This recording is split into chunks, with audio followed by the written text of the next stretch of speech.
The dropship Redemption hung in the void, its hull scarred from battles fought in a future no one here could imagine. Elias Kane stood on the bridge, his gray eyes fixed on the chronometer ticking down to 0. Around him, the crew moved with disciplined urgency, technicians fine-tuning the time travel device, a hulking mass of Lostech and Blakist ingenuity pulsing in the cargo hold. The air thrummed with its power, a low growl that set teeth on edge. 10 seconds. Jax called, his voice cutting through the tension. This is our chance. We go back, we fix it. No hesitation, no regrets. 5 seconds. Elias gripped the railing, muscles tensing. The device's hum crescendoed into a roar, shaking the deck plates. Jump! Reality twisted, stars smeared into lines of light, and a gut-wrenching lurch pulled at Elias's core. For a moment he saw double, 2 timelines overlapping, 2 versions of himself staring back. Then, darkness. Silence followed. The dropship groaned as systems rebooted. Elias blinked, steadying himself. The chronometer blinked. 3020 January 1st. Status: Navigator nominal, periphery near the Taurian Concordat as planned. Elias exhaled, a rare smile tugging at his lips. Step 1 was done. Now came the war. Get the Mechs ready. We've got a Concordat to take. On it, sir. As the crew sprang into action, Elias stared out the viewport. The stars were unchanged, yet the galaxy beneath them was a blank slate. He felt the weight of it, the power, the responsibility. But as he turned away, a shadow flickered in his peripheral vision, a figure there and gone. He frowned, chalking it up to the jump's after effects. He was wrong. The Patriots hit Taurus like a thunderbolt. Dropships screamed through the atmosphere, disgorging mechs that outclassed anything the Taurian Concordat could field. Elias piloted his dire wolf, its cockpit a cocoon of readouts and targeting grids. Contact in 30 seconds. Mara's voice crackled over the comms, her Tomahawk 2 already locking weapons. Engage at will. The first Taurian mech, a battered marauder, lumbered into view, its PPCs spitting blue fire. Elias sidestepped, his dire wolf's Gauss rifles barking. Slugs punched through the marauder's chest, dropping it in a heap of twisted metal. Around him the Patriots advanced, savage wolves unleashing missile barrages, Tomahawk 2s weaving through enemy fire with preternatural grace. The Taurians fought hard, their pride a shield against despair. Colonel Jessa Hargrove watched from her command bunker, her weathered face grim as the hollow tank showed her forces crumbling. Colonel Jessa Hargrove. What are they? Aid. Unknown, ma'am. They're tearing through us. Colonel Jessa Hargrove. Get me more mechs. We hold here. But holding was a fantasy. The Patriots' tech was a century ahead. Armor that shrugged off PPC blasts, weapons that hit with surgical precision. By dusk, Taurus's streets were littered with wrecks, and Hargrove's warhammer lay smoldering, her body inside. You've seen what we can do. Join us, or this happens to every world you hold. Elena Calderon. What do you want? Your industry, your resources? In return, you keep your lives. Elena Calderon will comply.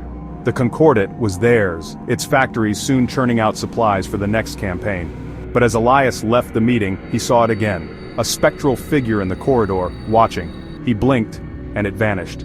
A trick of the mind, he told himself. Nothing more. The Magistracy of Canopus demanded a different approach. Where Taurus fell to raw power, Canopus Fafork resisted with guile. Elias expected as much. The Canopians were known for their cunning, their pleasure districts a web of spies and alliances. The Patriots landed near the capital only to find it quiet, too quiet. They're up to something, always are. Keep your eyes open. The ambush came at dusk, Canopian light mechs striking from the shadows, backed by pirate lances.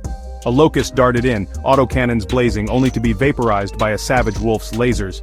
But the attacks kept coming, hit-and-run strikes bleeding the Patriots' patience.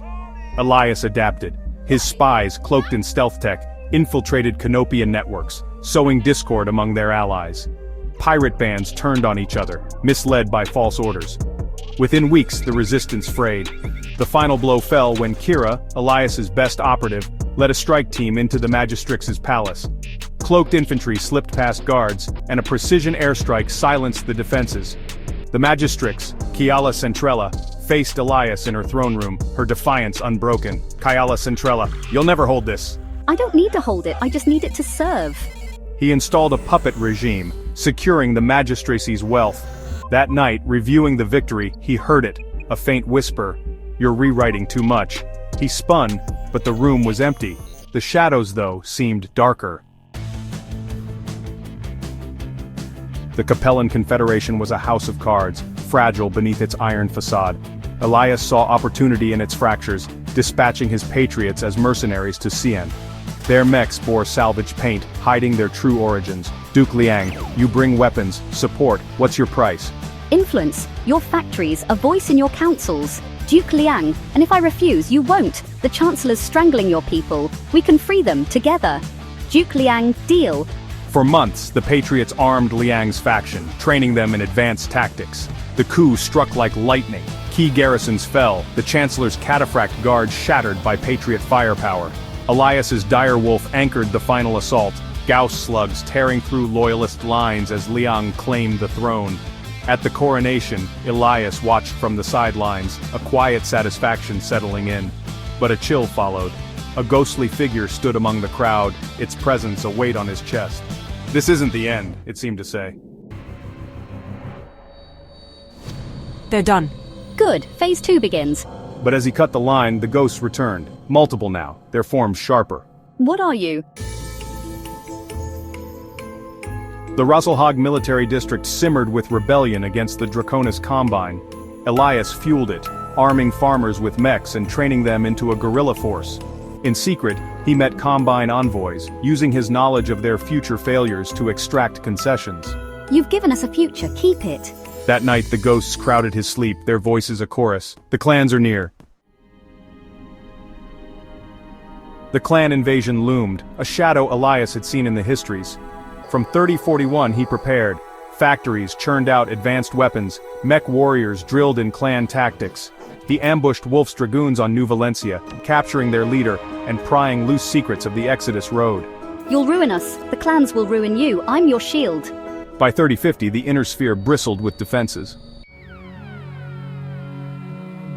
The clans hit in 3050, but Tukaid was their breaking point. Elias commanded from a mobile HQ his holotank alive with data. Clan Timberwolves clashed with Patriot-enhanced atlases, the battlefield a maelstrom of fire and steel. Left flank's buckling, reinforce it. The ghosts emerged mid-battle, spectral warriors walking among the living, their presence a distraction. Ignore them. Hours bled into days. Mara fell, her mech torn apart by a Mad Cat's missiles. The clans broke, retreating under the inner sphere's onslaught, but victory tasted bitter. Elias knelt by Mara's wreck, her loss a knife in his gut. By 3055, the inner sphere thrived. Clans repelled, nations rebuilt. Elias stood on Cien's balcony, the city gleaming below. He'd won, but the ghosts remained, a constant shadow. You've altered much, but time bends, not breaks. Who are you? A memory. Elias lit a cigarette, its glow a small defiance. The future was secure for now, the ghosts could wait.